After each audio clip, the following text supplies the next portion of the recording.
Gian Villante versus Maurice Greene takes place this weekend on the main card of UFC Fight Night Vegas 4, Poirier versus Hooker, and I can't wait for this matchup. I'll be honest with you guys, since this current situation in the UFC has all gone down and all of the big names aren't really fighting anymore, and we're hurrying together some cards, I've started to value the small sparks of excitement that are on these cards, because I'll be honest with you, if you asked me this question last year, are you excited about Gian Villante versus Maurice Greene, I'd have laughed in your face. But nowadays, with the cards not being too stacked overall, I actually like Gian Villante versus Maurice Greene, so I'm going to break down this fight. And Gian Villante is a heavy underdog here, by the way. And I think he's going to get the jump on Maurice Greene by moving up to light heavyweight. And one thing I want to talk about, if you're an aging light heavyweight fighter, and you're looking for a reinvigoration of your career, I think heavyweight is the best place to go. Because listen, Gian Villante is 34. At light heavyweight, that signals to me that you might be coming to the end of your career. You move to the heavyweight division at 34 years of age. That 34 starts to sound a lot like 28, if I'm honest with you guys. Like, that is a completely different age group in the heavyweight division compared to all other divisions in the UFC. I mean, look at the title fight coming up at heavyweight soon, Stipe Miocic versus Daniel Cormier. The heavyweight division is run by old men. And Gian Villante might be the youngest guy moving up there if he does string together a few wins. So I feel like it completely changes the perspective of his career. And Gian Villante, I hope, if he is taking this seriously, I think he's going to get the jump on Maurice Greene. I know some light heavyweights recently have not had huge success moving up into the heavyweight division. OSP moved up to fight Ben Rothwell not too long ago. Didn't really end up going too amazingly well for him. It was a close fight. I thought it was kind of an opinion-based fight. I thought Ben Rothwell won, but, you know, OSP made it really close. That's what split decisions are for. But even still, Gian Villante, I feel like, is going to get the jump on Maurice Greene, because I don't rate Maurice Greene where I rate Ben Rothwell in the division. I mean, Ben Rothwell is a guy who, to me, arguably beat Blagoy Ivanov, who a lot of people still say arguably beat Derek Lewis. I mean, Ben Rothwell was no slouch in that heavyweight division, a very experienced veteran. Maurice Greene is not that whatsoever. He's an 8-4 guy that got to the MMA world late, is not the young guy here either, which the record should suggest. I mean, Maurice Greene is 33 years of age, young for a heavyweight, but when you've got the experience that Gian Villante has racked up at light heavyweight, and he's taken a long time off since his last loss, which means he's recovered, I'm hoping that he's built himself into a heavyweight, because this has been something that Gian Villante was talking about not too long ago, but quite a while ago. I don't think this was a sporadic decision to just fight at heavyweight during this current situation. He was planning a move to heavyweight, I think, because he's been talking about this for quite some time. I like it. As long as Gian Villante shows up in shape, I feel like he's going to get the upset against Maurice Greene by just having the fundamental skills that got him through a fight with Ed Herman. Ed Herman's no slouch. Ed Herman's a pretty good fighter, and Gian Villante did very well against him. Ed Herman's a guy who's good enough to beat Kadis Ibragimov, fighting Dao Nguyen coming up soon, beat Patrick Cummins, who has a win over Jan Blachowicz. I mean, this light heavyweight division, a lot of those guys that are still old in that division that Gian Villante has wins over are somewhat good guys. I mean, he went to a split decision with Sam Alvey, who went to a split decision with Ryan Spann. You know, like, these are kind of some good showings compared to the showings of Maurice Greene, which is to lose to Alexei Olenek, Sergey Pavlovich. Don't get me wrong, good guys, but beats Junior Albini. I don't know how much that means to me. Barely beats Jeff Hughes. That fight could have gone either way, a split decision, and Jeff Hughes is no fucking reincarnation of Roy Nelson over here. I mean, he is not a very good fighter. Lost to Rafael Pessoa after that. Went to a no contest with Todd Duffy before that one as well. I mean, some of these wins from Maurice Greene I just don't really rate too much compared to some of the wins of Gian Villante, because Gian Villante's somewhat good. Has a win over Corey Anderson. He has these fundamental skills that I think are just going to expose Maurice Greene here and somewhat expose the heavyweight division. We've seen some success with light heavyweights moving up, and I feel like more of them should. Alir Latifi might have beaten Derek Lewis.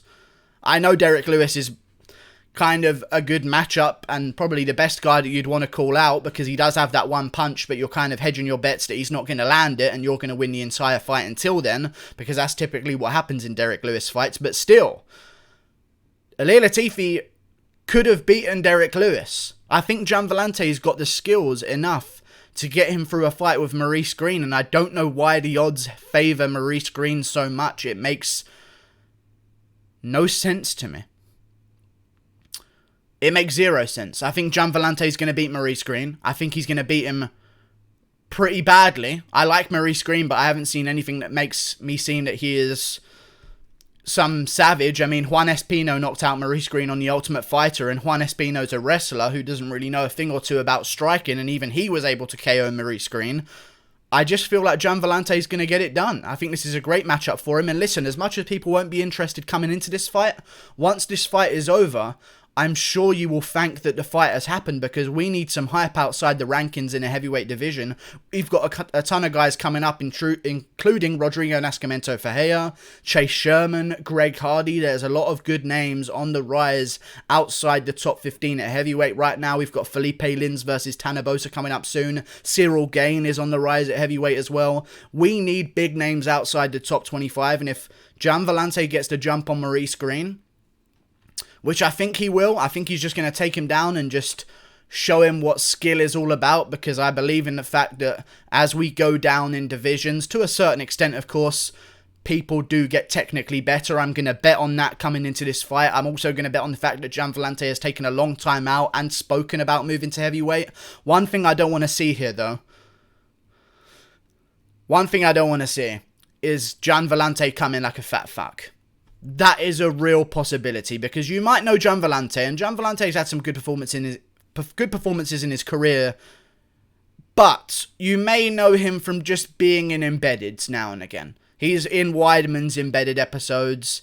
He just seems to show up now and again. He's in Stipe Miocic's episodes of Embedded as well. Like, it's just, he's not really known for his fighting. He's just one of those guys that you see the face off quite a lot, but still, Gian Villante is really good. The main training partner of Chris Weidman. I think that holds some kind of weight when you're coming up against a guy in Maurice Greene who doesn't have the best takedown defense in the world, is a tall guy with a high center of gravity. I think if Gian Villante goes out there and works a basic double leg on him, he's going to get it. He's going to dominate on top, and he's going to get the finish by second round submission or TKO, I would believe. I think Gian Villante gets it done, and if he does get it done, I would be very interested in seeing Gian Villante versus Greg Hardy. Gian Villante versus Chase Sherman.